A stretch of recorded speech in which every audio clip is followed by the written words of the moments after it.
Hello students, आज की इस शॉर्ट वीडियो में हम रेशियो से रिलेटेड कुछ इंपॉर्टेंट पॉइंट्स के बारे में जानेंगे। तो चलिए स्टार्ट करते हैं। फर्स्ट पॉइंट सीखते हैं। सबसे पहले क्या बोला गया है कि रेशियो के अंदर कोई भी यूनिट नहीं होती। रेशियो क्या होता है? एक यूनिट लेस क्वांटिटी होती है। जैसे यहाँ पर हमको रेशियो बोला गया है 5:7। किसका है ये? बॉयज़ टू गर्ल्स का रेशियो है। तो यहाँ पर जो 5:7 है, इसके साथ हम किसी भी तरह की कोई यूनिट का यूज़ नहीं करेंगे। हम इसको ये नहीं बोल सकते कि ये 5 kg टू 7 kg है, क्योंकि ये क्या होता है? रेशियो क्या होता है? यूनिट लेस होता है। अच्छा जी, जब हम रेशियो निकालते हैं तो उस समय ये ध्यान देना होता है कि जो क्वांटिटीज़ है जिनका हम रेशियो निकाल रहे हैं वो क्या होनी चाहिए? सेम यूनिट में होनी चाहिए। जैसे यहाँ पर है 50 सेंटीमीटर का हमको रेशियो निकालना है 2 मीटर के साथ। 50 सेंटीमीटर का जब आप 2 मीटर के साथ रेशियो निकालने जाओगे तो एक परेशानी आएगी। क्या परेशानी आएगी कि यहाँ तो सेंटीमीटर है, यहाँ मीटर है, हम कैसे चेंज करें? गलत होगा ये तो हमको क्या करना पड़ेगा? इनकी यूनिट को सेम बनाना पड़ेगा। 2 मीटर में कितने सेंटीमीटर होते हैं? 200 सेंटीमीटर होते हैं। अब सेंटीमीटर से सेंटीमीटर कट जाएगा, 51 जा 50, 54 जा 200, तो 1:4।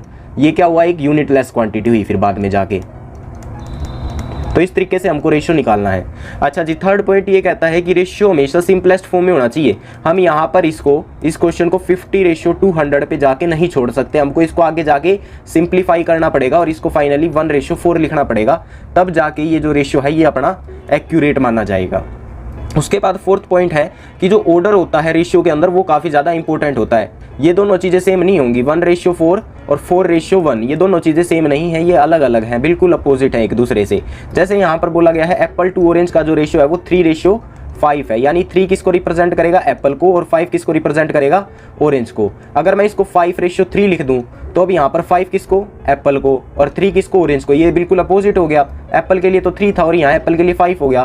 तो इस तरीके से हम रेशियो को इंटरचेंज नहीं कर सकते। उसके बाद फिफ्थ पॉइंट है कि इक्विवेलेंट रेशियो कैसे फाइंड किया जाए। सबसे पहले जो एग्जांपल लिखा हुआ है जैसे 2:3 है जो, वो इक्विवेलेंट है, यानी इक्वल है 6:9 के। ये कैसे इक्वल है? देखो 2:3 को मैं 2/3 लिख सकता हूँ, इक्वल का साइन। 6:9 को 6/9 लिख सकता हूँ। ये जो 6/9 है ये रिड्यूस हो जाएगा 3 से।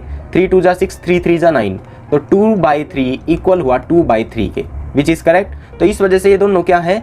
इक्विवेलेंट। जैसे यहाँ पर 2/3 है, इसको जब मैं 2 से मल्टीप्लाई करूंगा ऊपर नीचे तो एक इक्विवेलेंट रेशियो हमको मिल जाएगा 4:6।